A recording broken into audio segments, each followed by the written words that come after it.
तो कैसे दोस्तों, उम्मीद करता हूँ कि आप लोग अच्छे होंगे, अपना ख्याल आप लोग अच्छे से रख रहे होंगे। दोस्तों, सरकारी नौकरी जिसकी तलाश आप देखते हैं कि हर एक युवा इस समय कर रहा है और बहुत सारी इस तरह की वैकेंसीज हैं जिनके बारे में मैं आपको बताता हूँ।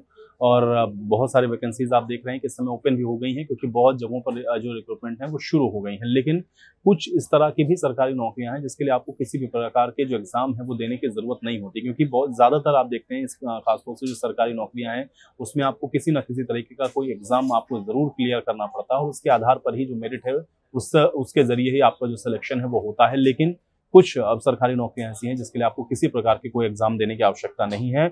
और इसी तरह की कुछ अहम बातें हैं और इसी तरह की कुछ ऐसी नौकरियां हैं जिनके बारे में मैं आज आपको इस वीडियो में बता रहा हूं। तो सबसे पहले आपको यह बता दूं कि भारत में लगभग 300 सरकारी ऐसी नौकरियां हैं जिसके लिए किसी भी तरह का कोई एग्जाम आपको नहीं देना पड़ता है। और ये 300 जो पोस्ट हैं वो अलग से आप कह सकते हैं कि एक तरीके से निर्धारित की गई हैं, जिसके लिए कुछ क्राइटेरिया सेट किए गए हैं। लेकिन आपको ना किसी तरीके का कोई रिटर्न आपको इसके लिए देना होता है, ना ही किसी भी तरीके का कोई कॉम्पिटिटिव एग्जाम आपको इसके लिए क्लियर करना होता है।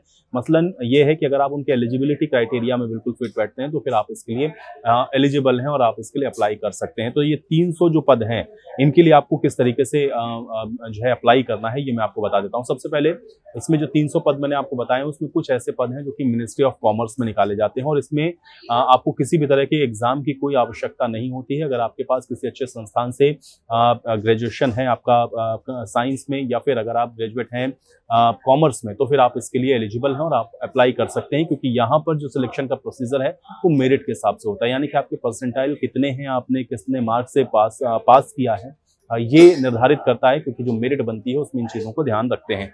इसी तरह से दूसरी जो जॉब आती है सरकारी वो है IRCTC। यहाँ पर भी आपको किसी भी तरीके का कोई कॉम्पिटिटिव एग्जाम नहीं देना है। उम्मीदवारों के चुनाव करने के लिए सिर्फ यहाँ पर वॉक इन इंटरव्यूज होते हैं, यानी कि वॉक इन के जरिए ही आपको IRCTC अपने लिए हायर कर लेती है। यहाँ पर भी बहुत सारी ऐसी पोस्ट हैं जो कि आपको मिल जाएंगी जिसके लिए आपको किसी भी तरीके का कोई रिटन जो एग्जाम है वो नहीं देना है। तो उम्मीद करता हूँ कि जानकारी आपको अच्छी लगी होगी। मिलते हैं अगले वीडियो में।